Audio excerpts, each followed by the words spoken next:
Praise the lord, hallelujah.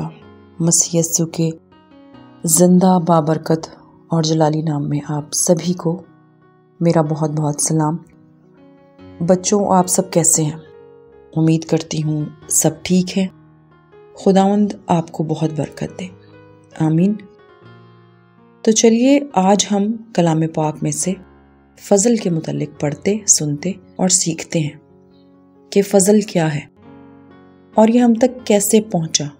सबसे पहले तो मैं आप सबको ये बताना चाहती हूँ कि फजल है क्या, इसके लफ्ज़ी मानी क्या है। फजल के लफ्ज़ी मानी है मुहाफ़ज़त और हमायत, जो हमें खुदा की तरफ से मिलती है। ये एक बरकत है। तो चलें बाइबल मुक़द्दस में से एक हवाला पढ़ते हैं। इफसियों 2 बाब 8-9 आयत।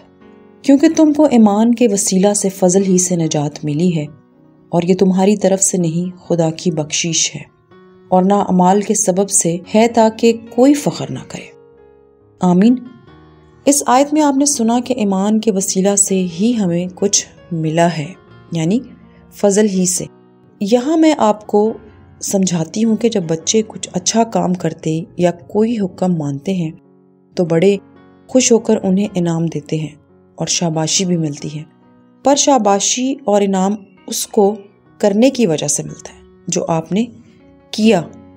बच्चों, आप जो कुछ अपनी मेहनत से हासिल करते हैं वो आपका हक होता है, लेकिन फजल वो बरकत है जो आपने ना तो कमाई हो और ना ही उसके लिए कुछ काम किया हो और ना ही उसके हकदार हो, फिर भी वो आपको मिल जाए। वो बख्शिश खुदा की तरफ से इनाम है और उसका सारा क्रेडिट सिर्फ खुदा का है, क्योंकि सारा काम और अमल खुदा ने खुद किया। आप सिर्फ इस बात पर यकीन करें कि खुदा ने आप सबको बचाया और फजल की बदौलत बचाया, किसी नेक काम को करने की वजह से नहीं, ताकि कोई भी फख्र ना करे कि मैंने ये काम किया या मैं बहुत अच्छा हूँ, अच्छी हूँ।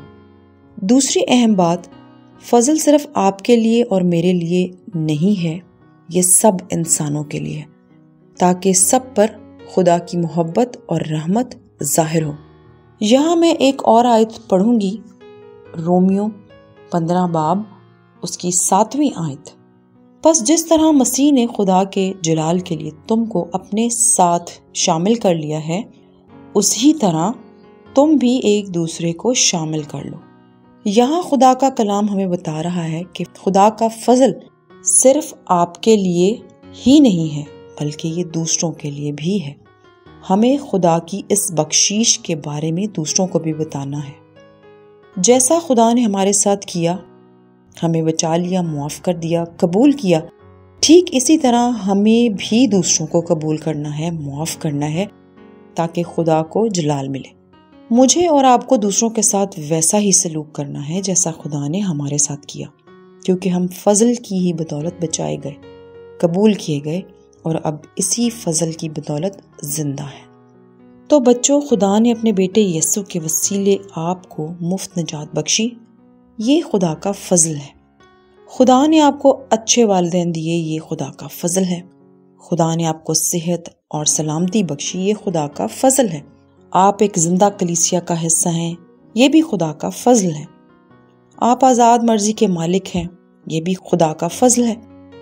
आपके खाने के लिए खुदा ने अनवा इकसाम के फल और सब्जियां पैदा की हैं, ये भी खुदा का फजल है। आप तालीम हासिल कर रहे हैं, ये भी खुदा का फजल है। आपकी रहनुमाई के लिए खुदा ने आपको अपना जिंदा पाक कलाम यानी बाइबल मुक़द्दस की सूरत में बख्शा है, ये भी खुदा का फजल है। गर्ज हमारी जिंदगी के हर पहलू में हमें खुदा का फजल मुयस्सर है, इसलिए हमें दिल से खुदा के फजल के लिए खुदा का शुक्रगुजार होना चाहिए। तो प्यारे बच्चों, ये थी वो चंद बातें जो फजल के मुतालिक मैं आप तक पहुंचाना चाहती थी, और मैं उम्मीद करती हूँ कि आप इसे समझ पाओगे, और वो भी खुदा के फजल से। आमीन। तो प्यारे बच्चों, आइंदा फिर एक नई बात, एक नई सीख के साथ आपसे मुलाकात होगी। अपना आप लोग बहुत ख्याल रखना, अपनी दुआओं में मुझे याद रखना, मेरी टीम को याद रखना, क्योंकि हम सबको एक दूसरों की दुआओं की ज़रूरत है। God bless you.